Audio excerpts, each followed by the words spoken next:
within a 150 to 200-mile radius, right?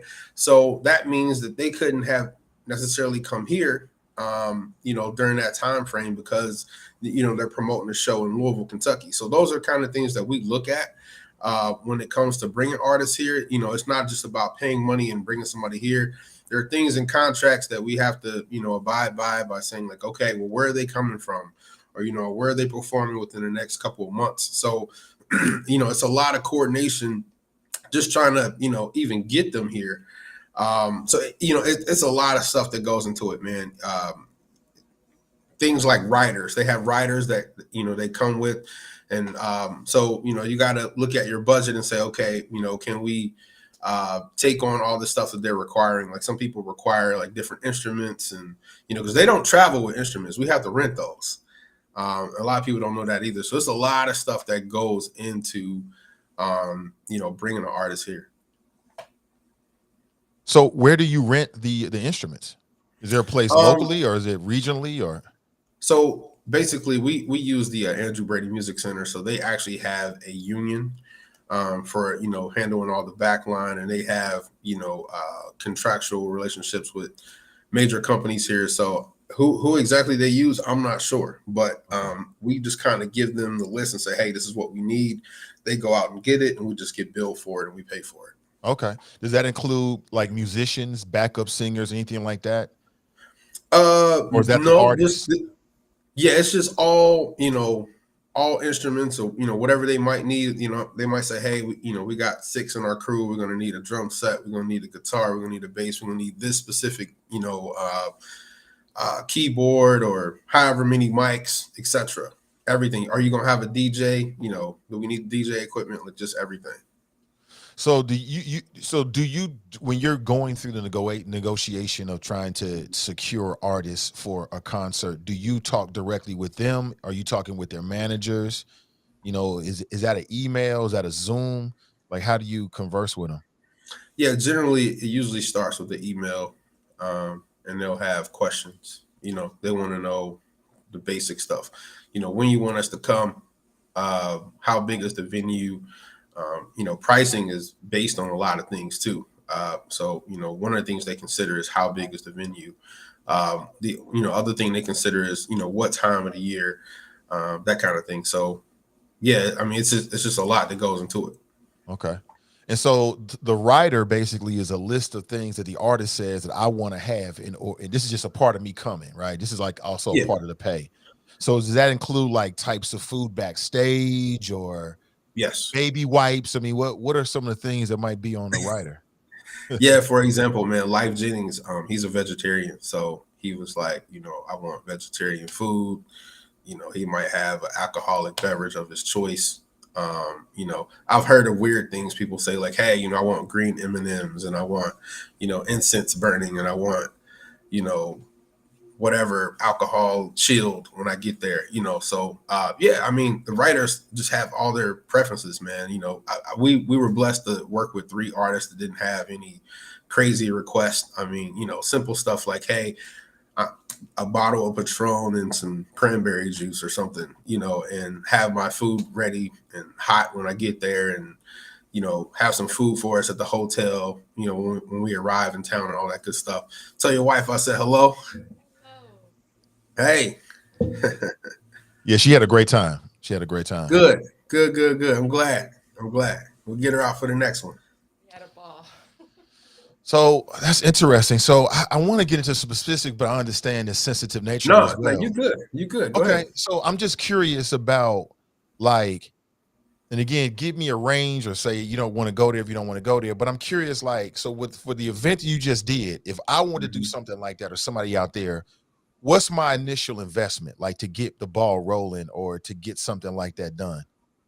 Okay. So it depends on a lot of things. Number one, it depends on the venue, right? So the venue is going to probably have a fee to rent the place, right?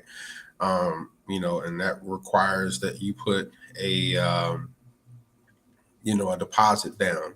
And then, the artist that you talk to, depending on, who you're working with, they'll say, hey, we want half of our money right now. So, let's just say the cost is $30,000 to bring somebody here. They want 15 up front. You know, and so you have to pay the other 15 when they get here.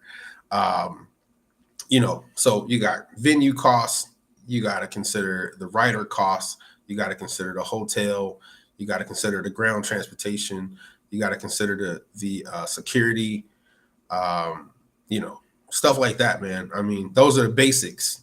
So I would say, yeah, have monies ready at hand and a large amount to cover a lot of things up front. So with security, are these retired police officers or like on the like off-duty police officers? Are there like security, you know, firms out there that do specialize in concerts? Like, how do you decide on Yeah, security? there's security firms, but you know, being that I have a law enforcement background and my other business partner as well, I think she's trying to chime on right now, but you know, we just kind of dealt with police directly, so Okay. you know, just having that help, yeah, for sure. Are there advantages to using like police officers as opposed to like other security?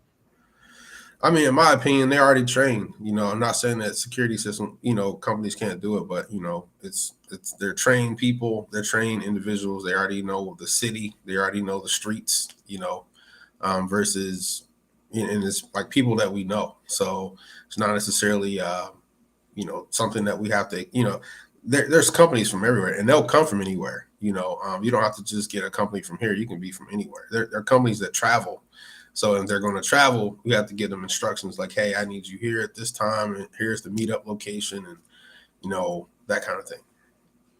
Jericho wants to know: does the cost of the artist depend on their popularity? Yes. Yeah. So let's say I wanted to bring like who's popular right now. Let's say I wanted to bring, I don't know. Let's say I wanted to bring Snoop. Let's say I wanted to bring Snoop to the city, Right. right? How much do you think it would cost me to bring Snoop to the city to do a concert? You know, I don't know specifically. I've never talked to his people, but I mean, if I had to guess, just throw a number out there, at least 30. And that's just, does that include like hotel, rider, or is that just 30 and then everything else is on top It of it? just depends. It could actually be more than that. Wow. It could be more than that. I see somebody comment saying $1 million gig. No, it's not. But I'm just saying it depends on it. It's a lot of things that to consider with that price. Depends on the size of the venue. You know, if you're saying, hey, Snoop, I want you to come here and perform, and it's only 1,000 seat venue, then they'll consider the seat situation, right? There she is. Hey, what's up? Good morning. Hey, good morning. Good morning, Cassandra. How are you? I am well. How are you? I cannot complain. I cannot complain. I didn't know you was working with OJ. That's dope. That's dope. I'm happy for you Yeah, guys. sometimes I like to stay behind the scenes, believe it or not. Hey, that's smart. That's smart. But good morning and welcome. Thank you. So Thanks for we would, having me. oh, for sure. So we was just chopping it up. I'm just trying to learn, you know, I just think it's fascinating, you know, other people's journey. I think you can learn a lot and also support at the same time. So I was just asking him serious questions. I asked, you know, what about this and what about that? I was going to ask, the next question I had in mind was like insurance. Like, do you have to insure the entire event? Like, how does that work?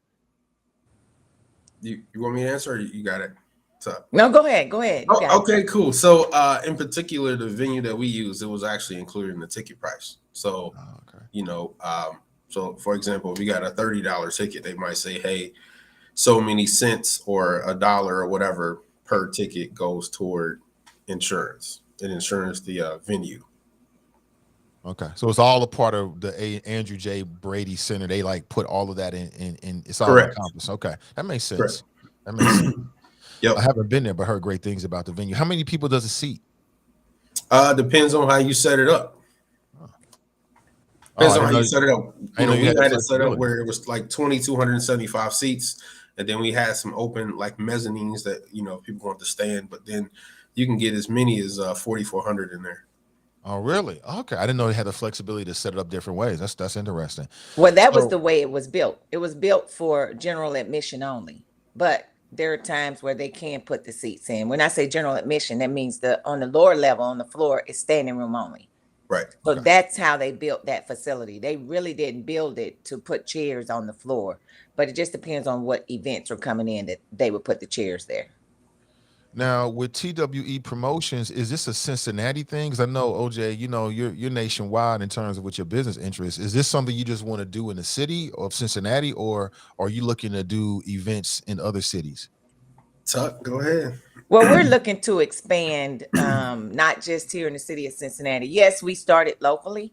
So this is a local production group, or together we entertain. So we are doing this for everybody. And when I say everybody, it's not just here in Cincinnati, it's everywhere. So we are looking to expand to go to other cities. It just depends on what those cities are. Okay. Okay. Now, is Cincinnati a good spot? I mean, obviously, you guys are based here and have roots here, but is Cincinnati a good spot for venues and concerts? It can be.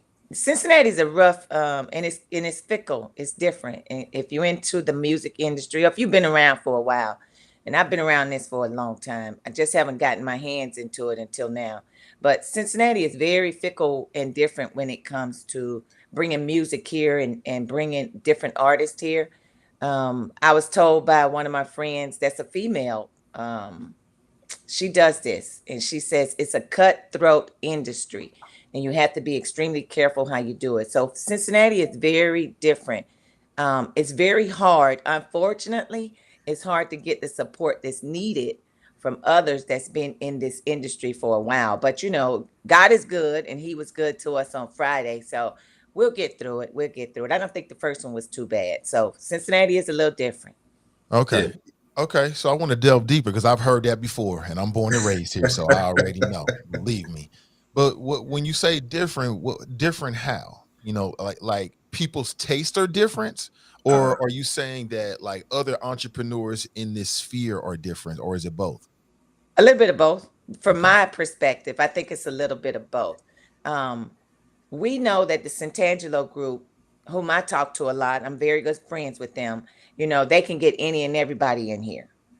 On the other hand, it's very difficult and it'll be different for us to get someone in here and go to any of those venues. They can go to any venue in the city and bring somebody here. But for us, it would be very difficult for us to do that. And it'd be very difficult for us to get in contact with different artist managers because we just started. So if I go and I ask, if I ask you for some assistance, you may help me to a certain point, but you're not gonna like fully open the gates of heaven and let Right. me in. But they are very helpful. I went over and talked to Fran, and Fran gave me some guidance. So she's very helpful. She has been very helpful with me and with us on this event.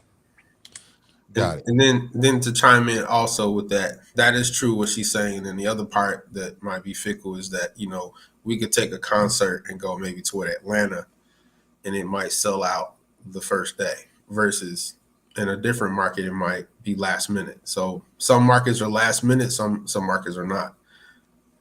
Okay. So you're saying Cincinnati's a last minute market? Definitely. Yes. Huh. I said, no, why do you think that is? I've seen it too many occasions. I'm the kind of person I like to buy my ticket immediately. But then Right. there are a lot of times where there are concerts that come, they'll wait to the last minute to see if there's going to be any changes, and they'd rather walk up and buy their ticket that particular day. Okay. But they don't know if they want to go or not. They're trying to figure out if they want to go to the concert, and then they'll wait to the last minute because there may be something else that pops up before the concert, our concert. There may be something else that'll pop up, and they'll wait to the last minute to see if they want to go. Right. So it's like a culture thing or something like that here locally. Yes. Interesting. Now, you know, having started with the Andrew J. Brady Center, is that where you want to do more of your concerts, or are there other venues in the city that you've looked at and thought, man, maybe we might do something there? Best sound system in the city is Icon. Is the Andrew J. Brady, the best Okay. sound system. We left that venue knowing and was told that we could come back. So Okay. we would like to go back there, but we would also like to touch other venues in the city, or in Dayton or Columbus or Indianapolis. So you're starting out with music, but there's a lot of different venues like comedy. Is that something you guys might touch as well? We thought about it. Okay. Mhm. Okay. Absolutely. Yeah, I can see that because people love to laugh, and sometimes we just need to laugh with the world being so crazy. Most definitely. So I get it. I definitely get it. Listen, if you have any questions for TWE Promotions, we got them in the house with us this morning, then please shoot them to me and I'll try to mix them in. because again, I'm just trying to learn. I think it's fascinating, and I wish you both the best So, with your endeavor. Thank you. I would love to share this a testimony, Nate. So, number one, we're both God followers. We believe in Christ, and I would I would be a liar to tell you if we weren't praying that night, because we had a couple scares, man. I mean, the concert went well and it went smooth, but if anybody was there and paid attention, John B came on the stage and he said, I'm here by the grace of God. He said, because airlines be tripping.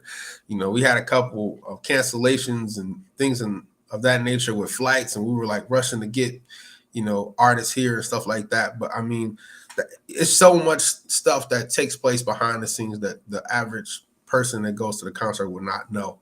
But God made a way. We got it done. We made the right connections and had the right people in place to drive and get people where we need to make it happen, and it happened. So, we're very thankful.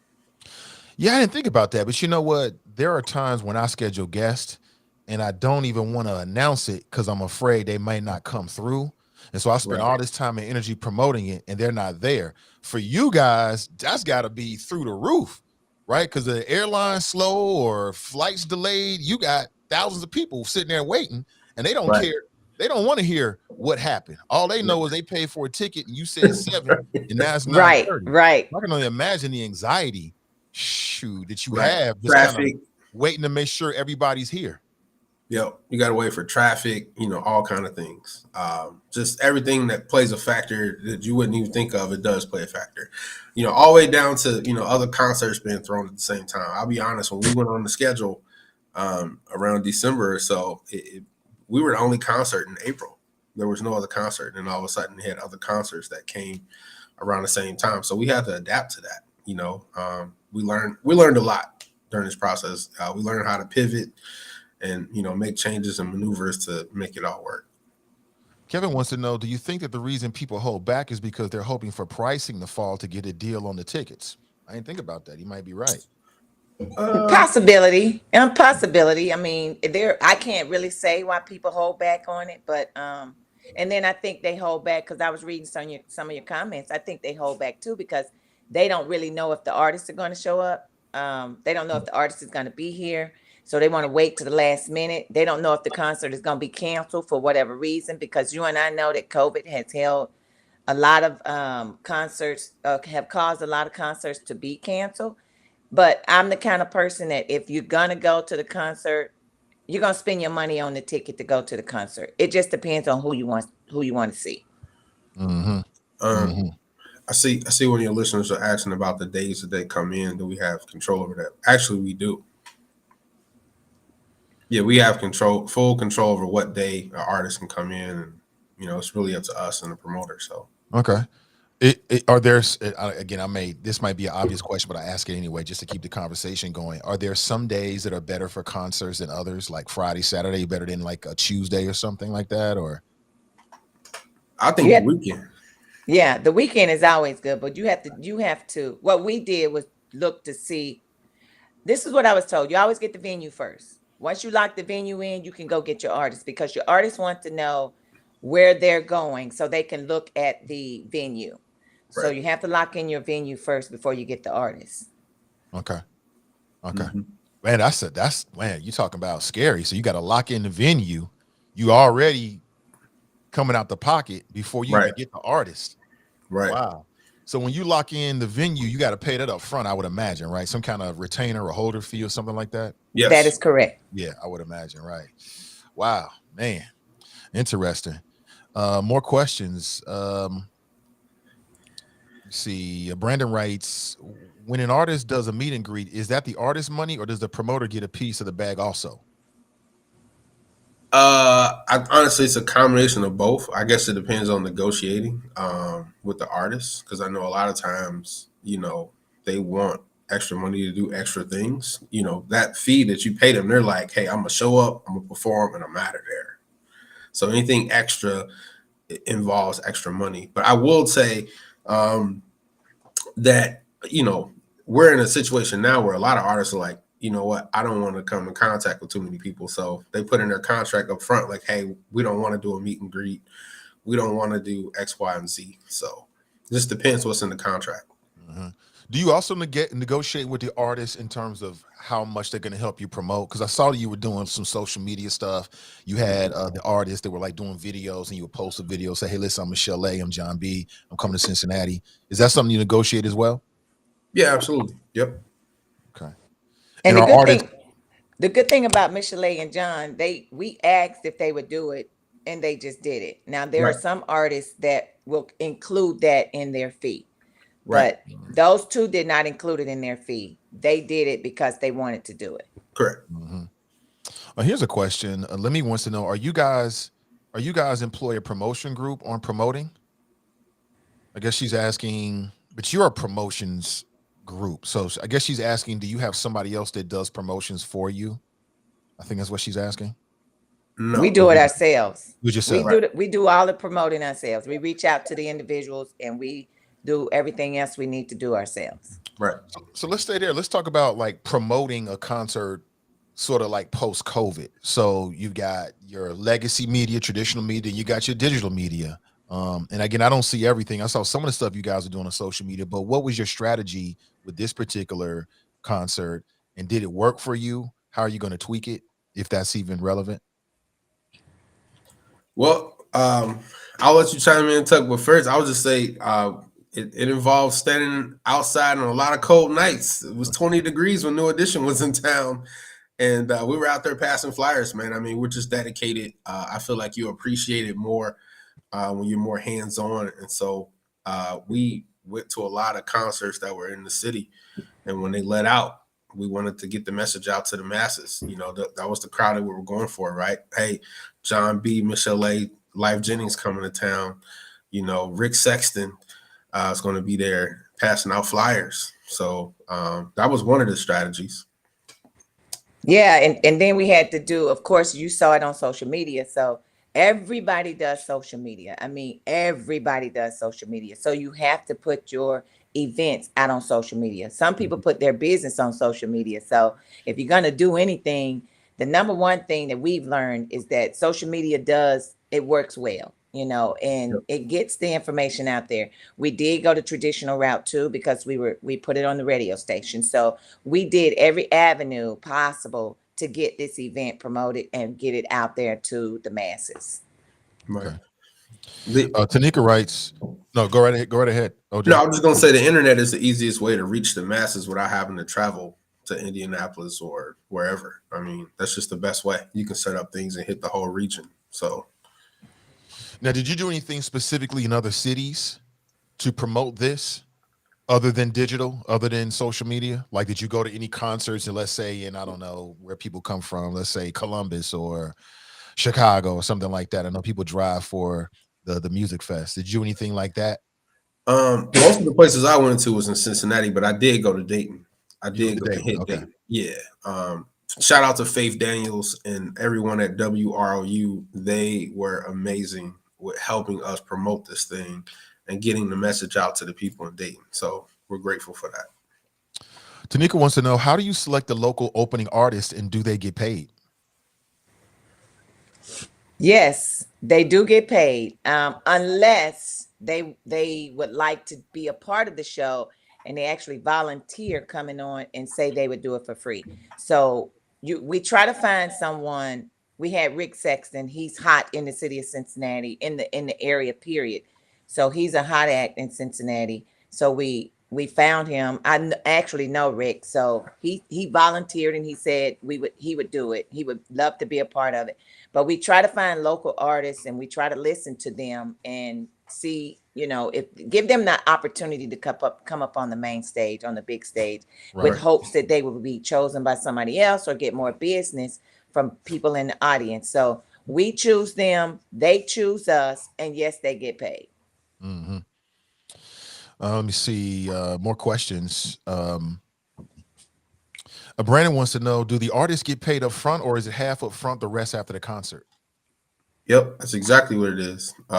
You pay half up front, which Let me just say, going into an industry like this, not knowing anything, it's very unnerving just to wire a lump sum of money to another place, trusting that it's going to do the right thing and come. But yeah, you send half now and you pay the other half when they get here. Oh, I can imagine that. Now, is it paid the day of the night of the concert? You wire the money? Is it like an agreed upon amount of days after the concert that they receive their payment, or how does that work? Is there any scenario in which they wouldn't receive the other half? Let's say they showed up, but it's terrible. It's not up to what you thought it was. Does that mean you don't have to pay them the other half, or how does that work? No, you have to pay them. You have to pay them no matter what. You have to pay them. If we pay the to lock them in, you have to pay the first half. So that's how you lock them in. So with the contract, you look over the contract and then you lock them in with the amount that they are requesting. So once they get here, whether it's a good concert or a bad concert or a mediocre concert, you still have to pay them that remaining balance. Wow. And I would imagine that's really important. That's kind of like, that's your reputation on the line, right?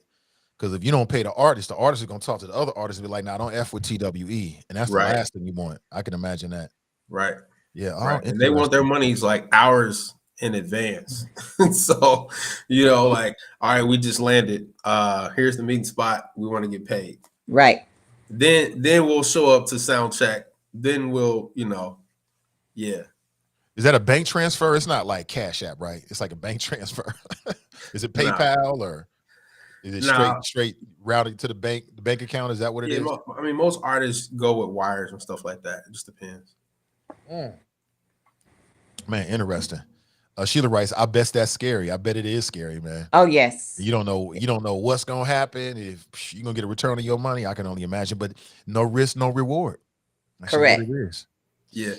Let me see. Tanika writes, would you all say that the event was a success overall?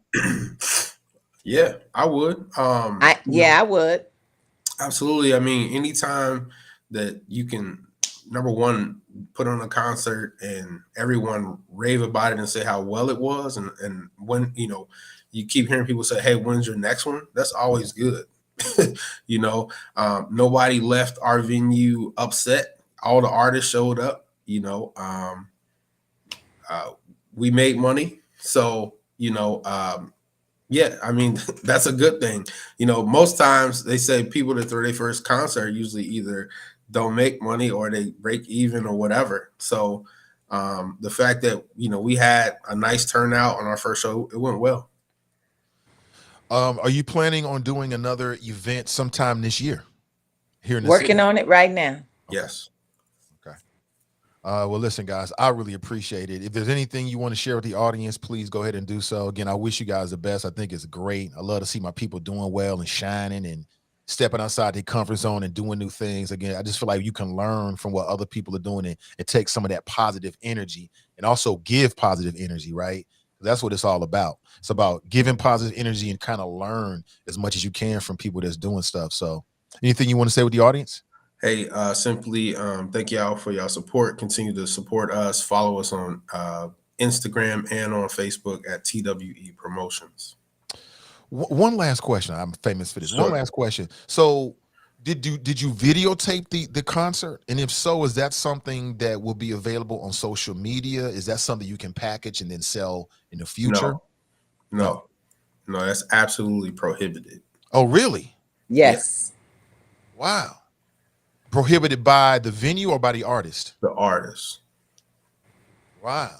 Now you can take your own cell phone out and record as much as you possibly can, but with hopes that your battery will last throughout the whole entire concert, which is what people do anyway. But TWE can't video record it and then sell it, even if you share that money with the artist? No. Wow. I didn't know that. You're dealing with you're dealing with copyright infringement. I mean, because it's them as an artist, but at the same time, they're signed to record labels and right. It's a lot of red tape. So yeah, you can't do that. Okay. So do you deal with the record labels or do you deal directly with the representation of the artist? Just the management. Just the management. Because this is just money just for the artist, right? Is that correct? How it works? Okay. All right. Well, listen, thank you again for your time, and I wish you both the best and have a great day. Thanks, you as well. Thanks, Nathan. Peace. Thanks, Yeah, Much everyone. love. Thanks Oh, to the absolutely. choppers. Yeah, that's a TWE Promotions, everybody.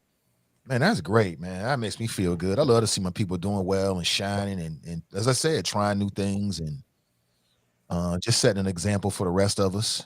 You know what I'm saying? And thanks for those questions because I can't think of everything. I just think that it's fascinating. When I hear people doing different stuff, I just want to learn. So I appreciate their time this morning. And I appreciate you for checking out the show this morning. I know we got a 20-minute late start. I appreciate you. But what'd you think? Black folks. And what you think about what we said about Cincinnati is that Cincinnati is like the way to the last minute. I can see that. Cincinnatians can be some last minute ass motherfuckers. And that ain't good for you. Successful people don't wait to the last minute. They don't wait to the last minute. They jump on things quick. I think it's fascinating, man. I wish them the best and can't wait to see what they do next.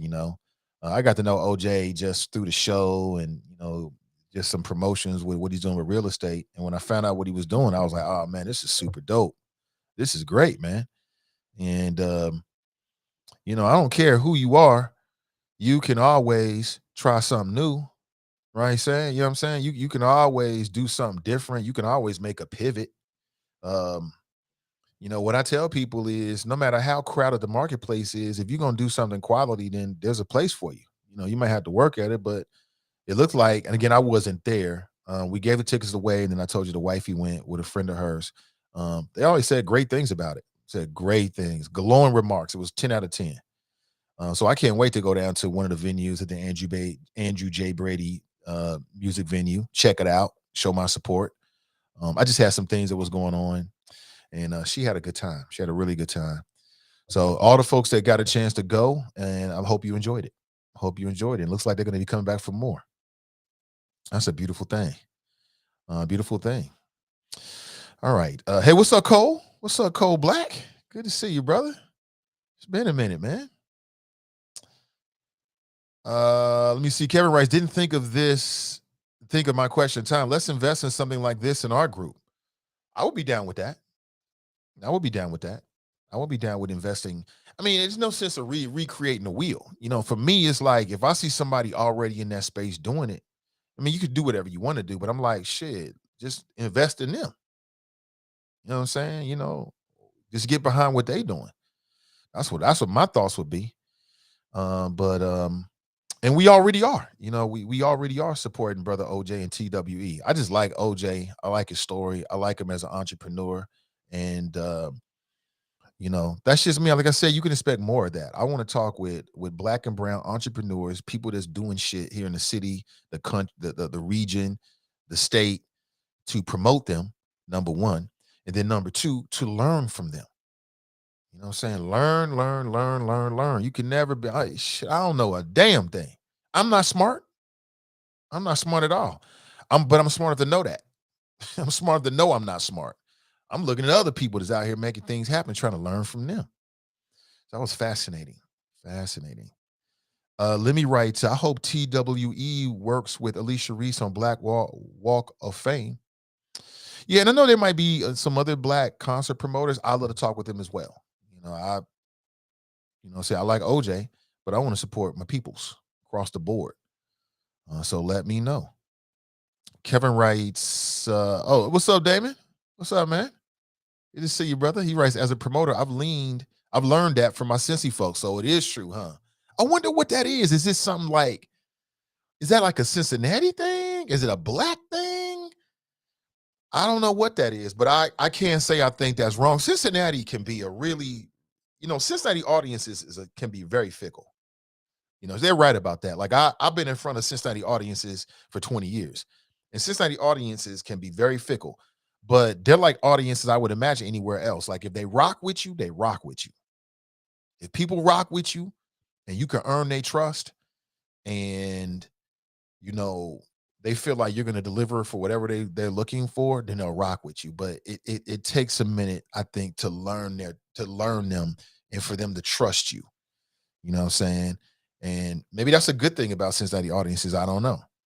Kevin had an interesting comment. He's like, maybe people were waiting for the prices to drop. It could be. But I think right now seems like it's a good time to start a promotion company and you doing venues like that, because it looks like we may be coming out of COVID. And people want to do things. They want to spend their money. They want to go out and hang out. They want to dance. They want to laugh. They want to forget about racism. They want to forget about these motherfuckers on their job driving them crazy.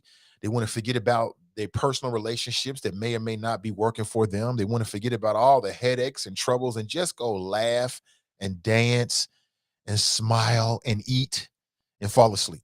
That's all they want to do. Dale writes, Cincinnati market is frugal. It's frugal. Okay, so we penny pinching. I'm with that. I'm with penny pinching. You know what I'm saying? You might say I'm cheap. You know what I'm saying? I've learned to give shit. I do it all. I tell you, let me drive past somebody, put something nice out in the trash. It's gonna end up in our house. I'm gonna pick that shit up if I like it.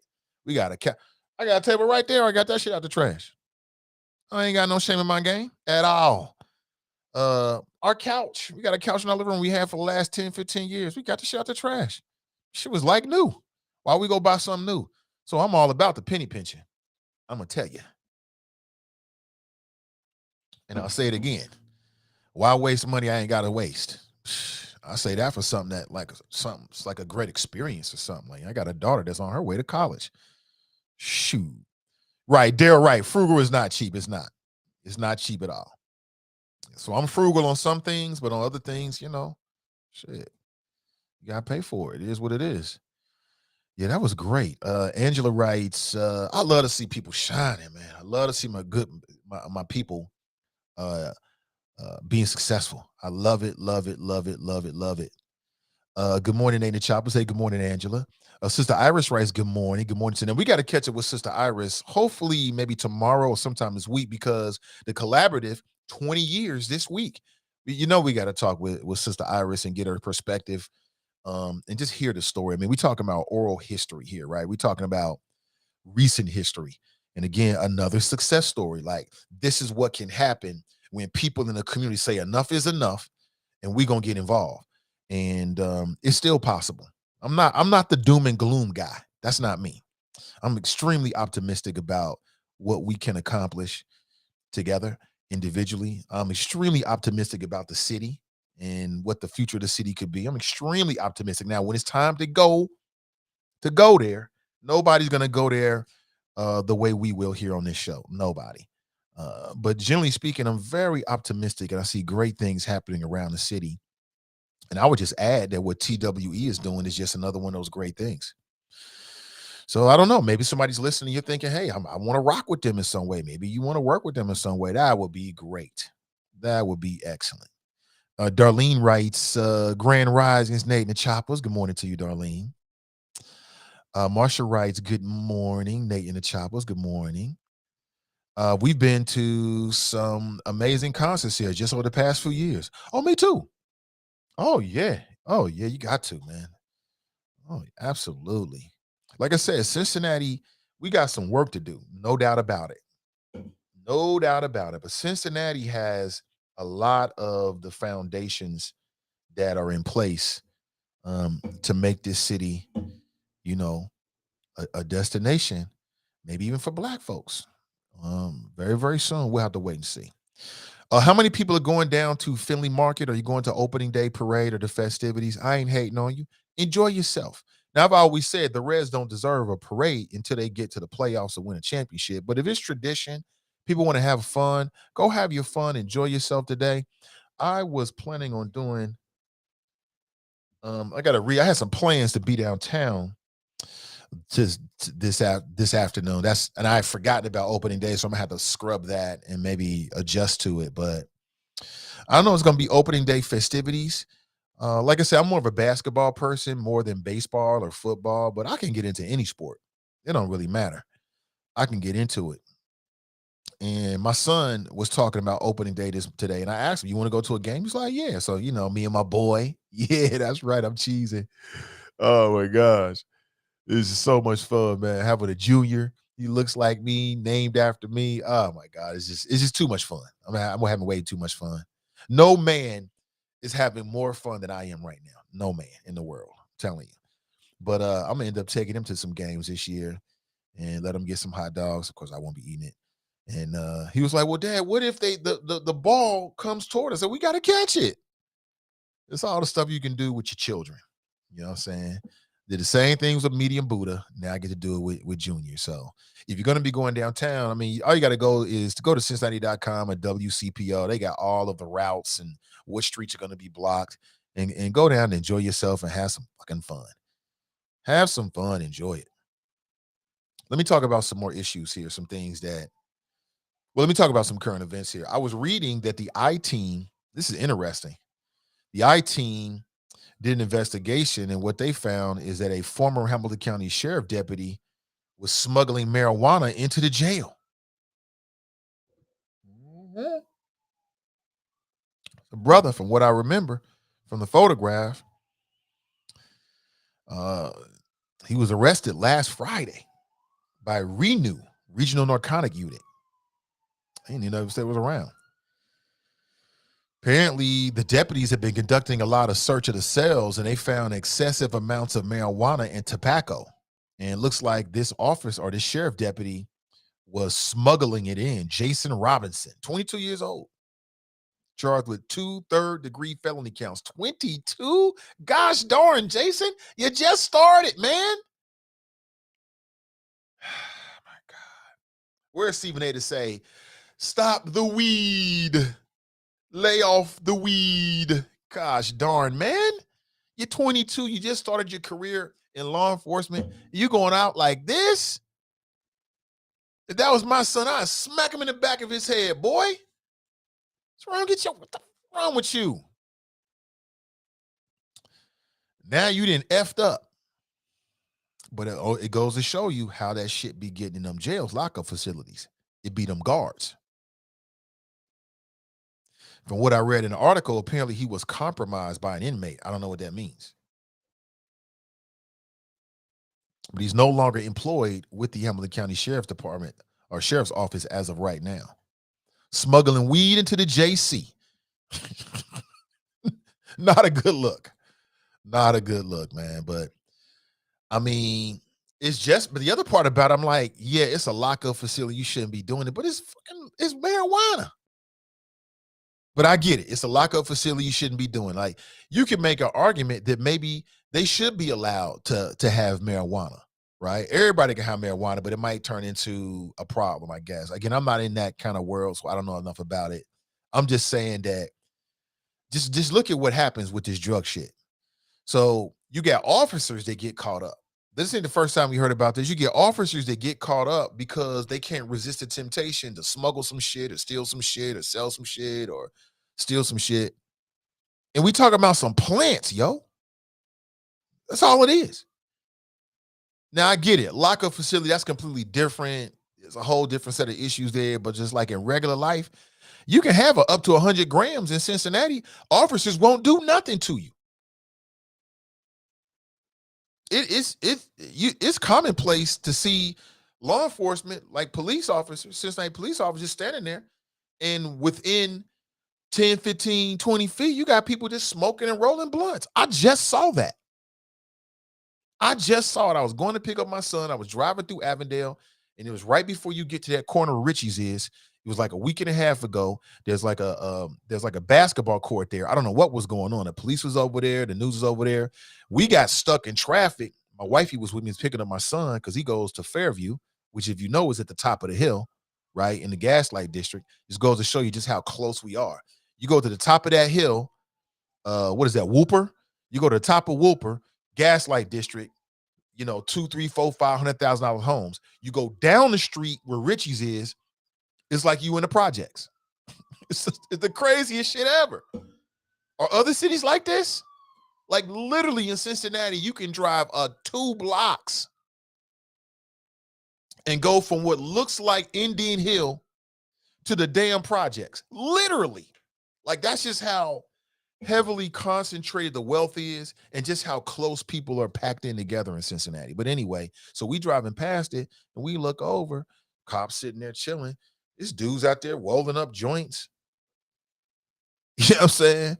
I seen one dude, he was walking with his baby girl. He's smoking a blunt. I'm like, come on, man. You can't smoke blunts with your baby. I don't care if you're outside or not.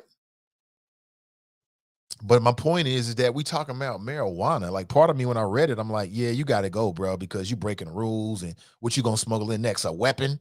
We can't have you smuggle nothing in. But I'm like, marijuana and tobacco. But if it's contraband, it's contraband. I get it. I'm just saying, man, that's how you want to lose your career? Smuggling tobacco into the JC? Come on, we got to do better. We got to do better. That don't make no damn sense. Janice writes, compromise / threaten. Could be. I don't know. Could be. You might be onto something.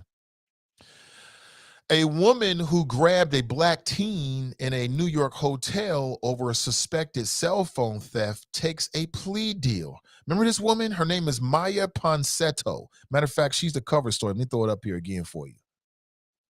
I want to tell you about this. Things done change. This is progress, right? Things done change. Let me see if I can grab an image of her for you. And apparently, you may not remember the story. So she was in a hotel room and she thought that somebody stole her cell phone. So she chased this boy down and basically, I would say, assaulted him. And then she cried about it when she went on TV. I didn't mean to. It was just, I didn't mean to. I'm sorry, but we don't want to hear no sorry. Now, she has now pled to a hate crime. Here's her right here. Here she is. Here she is. That was yesterday. Here she is right there. Her name is Maya, M-I-Y-A, Ponsetto, 23 years old. She pled guilty to unlawful imprisonment as a hate crime.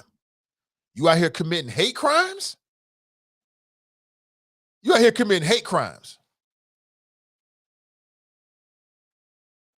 She accused a black teenager of taking her phone at a New York City hotel, and she grabbed him as he was trying to leave. Now, remember, the father came in, and I thought that black man had so much restraint, because when you're dealing with your children, you can black out.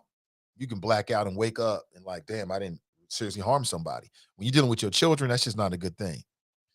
And I remember the video, and I thought that the father showed so much restraint, perhaps even more than I think I would have in that situation. Because, somebody got their hands on your children, male or female, they can get it. Anybody can get it when it comes to your children, right? Right, exactly. Well, she pled guilty yesterday to unlawful imprisonment as a hate crime, which is a felony. But she's going to have a chance to replead to a misdemeanor if she follows the terms of her agreement. Apparently, she's going to be on probation for a little while because she decided that she can just do what she want to do when it comes to black folks. I love these kind of stories because we hear about these Karens and Darrens all the time. And the way we deal with it is motherfuckers go to jail. That's how we deal with it. Mofos go to jail. And when these Karens and Darrens realize that the law doesn't change a little bit, oh, we can't get this off like my granddaddy used to. No, fool, you cannot. Then that issue will stop. When they realize they white privilege, there's a limit to it. It's like, oh, well, I can't get this off no more. No, you can't. This ain't Rosewood, sis. This ain't Rosewood. Now, you ain't getting that off no more. I love it. I hope they put her ass under the jail. I hope she violates the terms of her probation so they can throw the max at her and they don't plead it down to a misdemeanor. I'm just being real with you. You get what you, I mean, just the nerve of you just going to grab some random black teen. As I understand, I think he didn't have the cell phone. I think she lost it or something like that. But that's how they be doing. And that's how they get done.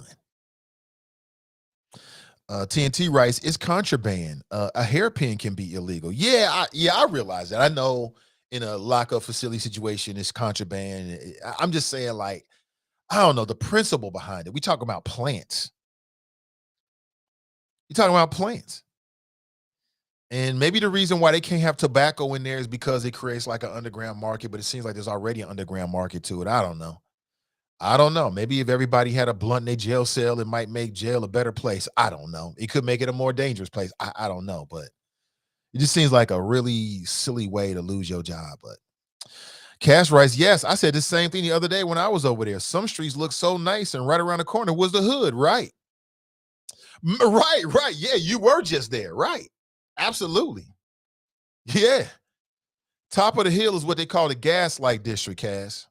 And you got some 300-400, you got some probably $1 million homes. You know what I'm saying? I went to a home owned by some black rich folks, man, in the Gaslight District many years ago. I got invited there for a Christmas party. Let me just tell you, I didn't even believe they had houses like that in the city limits. I couldn't believe it. It was amazing. I mean, it was like some straight up, like MTV Cribs extreme type shit. And it's over in the Gaslight District. You go straight down that house, down the highway. Either you're going down to Kennard or you're going down to Vine Street. Is that what that is? Yeah, Vine Street. And it's like, where am I at now? Where am I at? There's actually like a driveway that's near the cemetery where my Spring Grove is near there. It like goes down that hill. You just won't believe the homes. You'll be driving down these homes thinking, is this Beverly Hills? Is this Indian Hills? You get to the bottom, it's like, oh, we in the projects. But Cincinnati's like that. Jericho writes, an argument encouraging contraband is ridiculous. I'm not encouraging contraband. God damn it, Jericho, I'm not encouraging contraband. You're just trying to get me started this morning. I'm not going to let you do it. But good morning to you, sis. I'm not going to let you do it. Kashar writes, Wyoming to Lockland, cross the railroad tracks, rich to poor. Right, that's another one. It's just amazing like that. It really is. Like, you got some parts, like literally, you're like driving. It's some parts of Avondale like that. It's some parts of Avondale where if I blindfolded you and took you to a street and just plopped you on the street and asked you where you are, you'd probably say you was in Hyde Park. If you didn't know anybody, you wouldn't know that you were in Avondale. You get in your car and you drive literally 2 minutes, a minute, and you looking around like, gosh darn, when are we going to invest in this part of the city? It's just a crazy thing. Deshauna writes, good morning, all. She looked like George Zimmerman's child. She does. You wrong for that. You wrong for that, TNT. That is hilarious. Oh, my God. She does. She does. She does, and that's not a good thing. She looks like George Zimmerman's child. Oh, you wrong for that, sis. But that is hilarious. She does. She does. She act like his ass, too. Come on, man. Black folks don't do no shit like that. With the others, anyway. We'll do it with ourselves. Her interview with her attorney sitting next to her was epic entitlement. I saw that. Hey, what's up, Brittany? She writes, true, what you say and do can get you jail or sued. Angela writes, Mia would have had paws on her if that was my child. Oops, did I do that? LOL. Yeah, I thought the father showed so much restraint. Like, he kept his emotions in check. He could have came in swinging. Because some parents, if they see somebody's hand on their child in a menacing way, there's no words. They're not going to say a word to you. They're just going to get to swinging. And I thought the man showed amazing restraint. Napoleon writes, like that Tom Cruise movie's Eyes Wide Shut. In what way, Napoleon? What do you mean? I have seen that movie before, which is a very interesting premise. Tom Cruise got in his feelings because his wife told him that she wanted to sleep with other men. That's basically what happened. And then he goes on this whole journey, this sexual odyssey and shit. I don't know what the fuck I don't even know where it ended, really. The movie was kind of confusing. I don't even think I saw it all. Like, at some point, I was like, you know what? I don't want to do this anymore. But I think that's the same right movie, right? He was married to Nicole Kidman. At the beginning of the movie, she tells him that she saw some dude one day, and she was like, psh, to spend a night with him, I'll leave you in a second. That's what she told him. And he gets all in his feelings about it, as any man would, and decides that he wants to, I don't know what he ends up doing, just going to like, I don't know. It was crazy. Let me move on. Damon writes, Cincinnati at one time was the most segregated city in Cincinnati, in U.S. Go to D.C., multi-million-dollar mansions down the block, the double hood. Is that right? Kevin writes, I did some construction work at Ross Love's house up there, and the ish was like a freaking castle for real. Well, that's what I was talking about. I was talking about the Love's house. You're right. And she was like a fucking castle. We got invited to their house for a Christmas party many years ago. And I'm like, black folks live like this? Gosh darn. I was happy for him, though. I always happy for my people.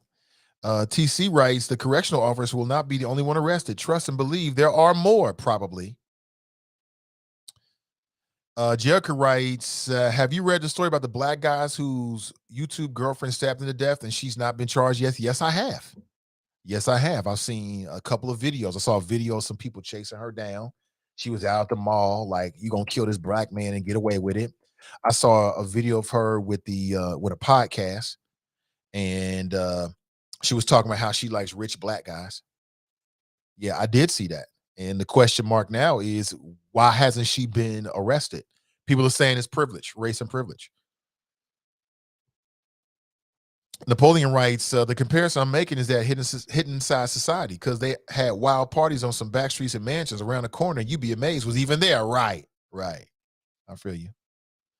Carmiar one writes, LOL Park Avenue and Warner Hills, Cross McMillan, and you're in a different world. Or heck, Madison Road, one side of the street. Yeah, you're right about that. You're right. You cross McMillan and you're in a different world. You're right. Yep. It's and I grew up in Warner Hills, and it's always been like that. For as long as I can remember, it's been like that. Like McMillan has been like the demarcation time, right? Like the line of demarcation, right, between, you know, the haves and the have-nots in Warner Hills. Like literally, you know, Victory Parkway Alms apartment building is a block away from the corner of McMillan and Victory Parkway, right? If you go, and I think that's probably, is that south on Victory Parkway? You start going toward the Eaton Park, 2, 3, 4, 5, 6, 7, 8 M's in my bank account, right? It's like a whole different world. It's like a whole different world. In Park Avenue, you're right about that. I know that part of town very, very well, like the back of my hand. I had friends. That was my stomping ground. I was always up and around there in some way, form of fashion. And you're absolutely right. But that's how Cincinnati is. And until it changes, and I'm not sure how it's going to change with the heavily concentrated wealth and poverty that we have in the city, I think that's just the way it is. Chris writes, Newport is like that right now. I don't know Newport as well, but I'll take your word for it, brother, because we can see what's happening. You out the door? All right. Have a great day, love. I can hear her walking out the door. Let me see. Crystal writes, oh, I remember that story. What did she do? What did she do? She thought she lost her cell phone, basically. I think she left it in an Uber, if I remember correctly. Somebody has a better recollection, please share with me. But I think that she left it in an Uber or something like that. But she realized, because again, losing your phone is a frantic thing. You got all your contacts in there, you got your whole world on your phone, and plus you might have some pictures and some videos that you don't want nobody else to see. You know what I'm saying? Quit acting like you ain't grown. Stop it. You grown. You know what the fuck I'm talking about. You know what I'm talking about. Anyway, so I can imagine losing your phone is a frantic thing. That's why I got my phone on lockdown. Like if you find my phone a minute after I put it down, you can't do nothing with it. Ooh, you don't want to know what's in this phone right here. Ooh, it's like fire. Fire. So she lost her phone, decided she was going to blame the first black team and ended up grabbing him as he was trying to walk out the lobby of a New York hotel, swanky hotel. She in there acting like a Karen. And she got charged and pled guilty to a hate crime, essentially. And I love it. I love these kind of stories. That's what the F she gets. We need more of this. That'll make the Karens and Darrens back the hell up off of us. Back the hell up. That's it. That's it. That's all. Back up. That's it. That's all. Back up. Good. So I'm just reveling in it. That's all. I'll be honest with you. I love to see people that deserve to go to jail go to jail. As simple as that. More news that you may find interesting.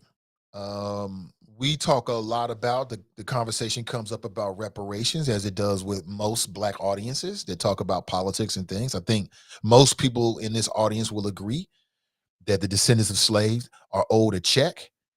And ain't no really, that's it. That's it. That's all. It is what it is. But you might find this interesting. In California, they put together a reparations task force. And the task force came back with a recommendation.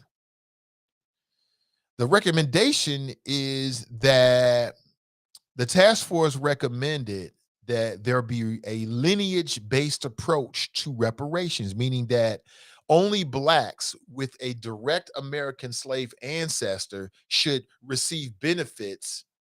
And ADOS, that's American Descendants of Slaves, activists have been cheering about it. They're saying it's a victory for African American descendants of enslaved people.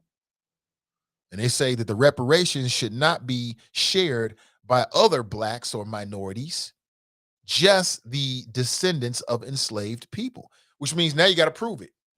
Now, how do you prove something like that?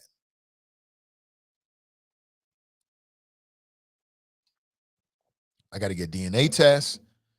You know what I'm saying? Like, I believe I've never traced my lineage back, but we Black in America. My people came over here, came up from the South like everybody else did. My grandmother, grandfather migrated from the South. All my peoples was in the South.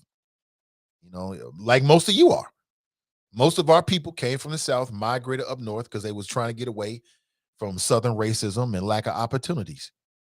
That's why my grandfather came up here. That's why my grandmother came up here. I'm sure that's the same story with your people as well. But how do you prove that? Because I want to check. I want to check. I bring this up because people are always saying, well, ain't nobody talking about reparation. Ain't nothing happening. I mean, no, things are happening. Things are happening. It's just going to take many years for something like that to happen. And it starts at the grassroots level. It ain't going to be Joe Biden. It ain't going to be Barack Obama, obviously. He didn't want to touch that because it was too hot. As the first Black man in that office, he couldn't afford the political consequences of being pro-reparations and really pushing that. This is what it is. You know that. But that movement is alive and well. Just wanted to share that with you this morning. 513-873-7134. We'll see what happens. And that's the reason why I asked Greg Landsman about it. You know, and I could tell he was caught off guard a bit. I like Greg. I know Greg. He's always nice to me, but this is the piece. This is the work of the people's business. And when I'm asking these questions, this ain't personal. Take your personal feelings out of it. It's bigger than me. But I think that's where it starts. It starts with the people that want to, when somebody said they want to run for Congress, we need to be asking them, okay, so you running for Congress. Okay, well, there's issues that are bigger than just your district. How you feel about them? And having an understanding of who these people are. That's where it starts, in my opinion, but it is what it is. Janice writes, unfortunately, that father had to make a quick decision because he knew if he put his hands on that white girl, he would be the one arrested probably. Yeah, I'm not saying he did the wrong thing. I think he did the right thing, and I applaud that brother. I did it when I first saw the video. I'm like, damn, he showed a lot of restraint. But there's some people that they have, it's just some people that would have reacted a lot differently. And we know that. I'm not saying I'm that person. You know what I'm saying? I'm in the front. I am what I am. Brian writes, morning, GSW Cleveland. This is for you. See, you just gonna keep rubbing it in. Listen, I don't care what GSW does. LeBron James, for as much as this matters, is the greatest basketball player of his generation. And Steph is not LeBron. You know what I'm saying? They had to run out and get Kevin Durant. You can say all this Michael Jordan stuff, but Michael Jordan never had to come back from a 1-3 deficit. That is greatness. Now, you might argue, well, he never got down. But that just goes to show you just how dominant the Chicago Bulls were.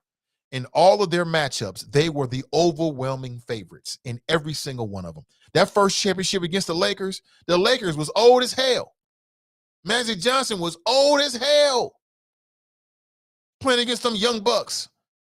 So in no way am I taking anything away from Michael Jordan, but you gotta understand greatness when you see it.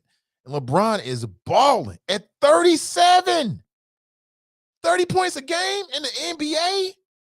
Have you seen the NBA lately, Brian? Do you know what you're looking at? That's a young man's league. Them boys is dogs. Two-way players, 6'7", 6'8", jumping out the gym. Everybody in excellent shape. Everybody's supreme athletes with smarts. The league has changed. It ain't no old man game. And the Lakers learned that this year. They learned it the hard way. You know, I support LeBron, but I just want to see a good show. I don't care who's in the damn finals because I'm not getting a check. Now, if they want to send me a check to support a certain team, then guess what? I'll think about it because I'm not an easy sell, but there it is. Sheila writes, good morning to Miss Ivy. Oh, I'll relay the message. She might be watching. I'm not sure. I never know when she's watching until afterward. I heard that shit you was talking. Mm-hmm. Oh, I heard what you said. I'm like, oh, boy. What did I say? Because, you know, when you do this shit, you say shit and you forget all the time. Good morning to you. My family is originally from Macon, Georgia. Cut the check, right? Cut the check. Cut the check. Angela writes, you can't prove it. They lost all our records. That's their way of not paying us. Everybody needs to go and find their lineage, period. Angela, I think you're right. That could be a way of not paying us. Could be like, we'll prove that you were descended from slaves. I'm like, scoreboard. We'll prove it. I'm like, scoreboard. You see this? Scoreboard. See that brownness? Let me see. Oh, is that right, Napoleon? Right. He says, bruh, it's amazing how many colonizer families received loss of revenue payments, reparations from European countries when slavery ended. He's right about that. He did. Slave owners receive loss of revenue payments. So slave owners got paid. Descendants of slaves are still waiting to get paid. I'll say it again. Is America a racist country? Well, you better gosh darn right she is, because America don't pay her debt.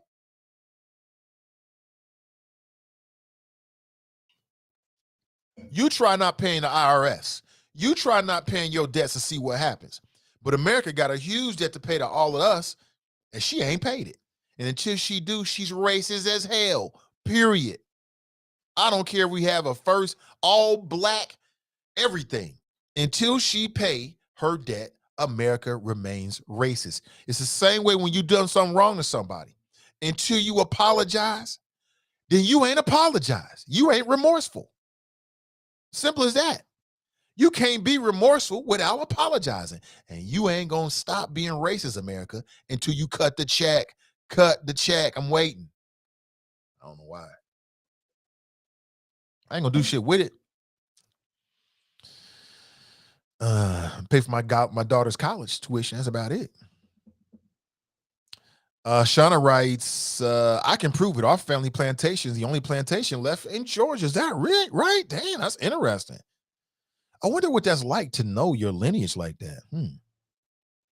Brian writes, a soft-ass league. Jordan's stats would be unattainable if he played in his era. I hear that argument. You're right. Offensively, yeah. You're right about that. Jordan could have definitely scored, let's say, 10 more games with today's rules where you can't hand check and all this kind of shit. Yeah, you're definitely right about that. But that also means the same thing for everybody else. That also means it would have been harder for him to play defense, right? So there's two sides to that. I think LeBron would have been dominant in Jordan's era because he had the physicality to it. But, you know, we can get in that one day. I love these conversations, man. Again, I'm not rooting against GSW. I mean, anybody that don't like Steph Curry don't like themselves. How do you not like Steph Curry? And you know, so we'll wait and see, man. But when I look at the league, it's a young boys league, and I love it. You got young dogs out there, and they all good. All of them. I mean, this year you had more players score 50 points than any other time in NBA history. Now, part of that is because of the rules. The other part is because of the different type of athletes, sports science, the way people train and work out. It's just a whole different game out there. It's a lot of fun to watch. And guess what? I know you've shared this, Brian. My boy loves the NBA. We were just laying in his bed last night before he went to bed watching House of Highlights. They put up the best 200 dunks of the year. And we sit here watching it, and I'm looking at him, and he's like, "Oh, John Morant, that's my dude." I'm like, I loves it. I loves it. Elijah writes, I would be surprised if some of our ancestors weren't slaves, but American Indians. Knapp writes, Goo reparations paid to Japan by the U.S. Is that right?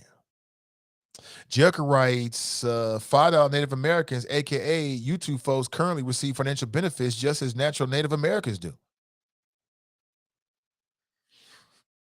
Brian writes, it's simple. None of us, black people, would be here if we were not brought here through slavery. Brian writes, no, in this league, defensive matchups would be longer and faster. Jordan would not have had the same impact. That's why you can't do direct comparisons. Right. That's what I think, Brian. I don't like to do direct era. Jordan was the best in his era. LeBron's the best in his era. Dr. J was the best in his era. I mean, it is what it is, you know. And it's hard to compare with the different rules. It really is. It becomes almost impossible. But listen, folks, I really appreciate you for being here. Have an excellent rest of your day. Hopefully you got something out of that conversation with OJ. Could be some folks out there that want to do promotions. Great. You know, maybe it's some people out there that want to work with OJ in some way, in a positive way. Everybody make money. I love it. Have an excellent rest of your day. Thank you for the conversation. I'll be back with you tomorrow morning, bright and early, 8 a.m. hour. We'll chop it up on people, politics, and pleasure. And remember our motto. Let's say it together.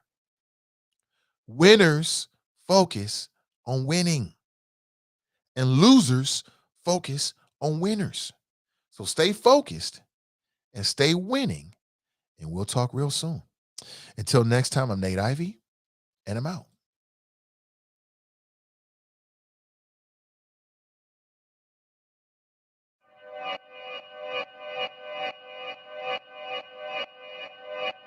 Yeah. Talking to my mirror like I love you so much. Curving on my critics like I heard you, so what? You can't kill my confidence, I think I'm the man. Tally all the I ever gave on my head. Lately I've been living like I can't take a loss. They ain't wanna help me, that's what made me a boss. You can't kill my confidence, I think I'm the man. We don't give a that's what they don't understand. Back again like flu season. I broke records while loose leafing. I'm coming down my roof, leaving. Don't give a I don't care. Did the for my lonesome. No wonder now I'm on one. No shortcuts on that long run. All I really want is my share. Get on my God, on my totem is nothing. In the discussion, got them feelings I throw on my pain on percussion. The disgusting. I hear them bragging about that they did, and it do not move me, not in the least. They ain't been dropping no seeds in the soil, but swear that you all my spot at the feast. I've been on go mode, showboat, rowboat, wave ride. Cool shorty, too naughty, pool party, wet for the face ride. Annie up, penny down, hand me down, thrift store, old drip. New money, too funny, old shorty talking about, oh. I'm on they now, can't get a pass now, I'm a cash.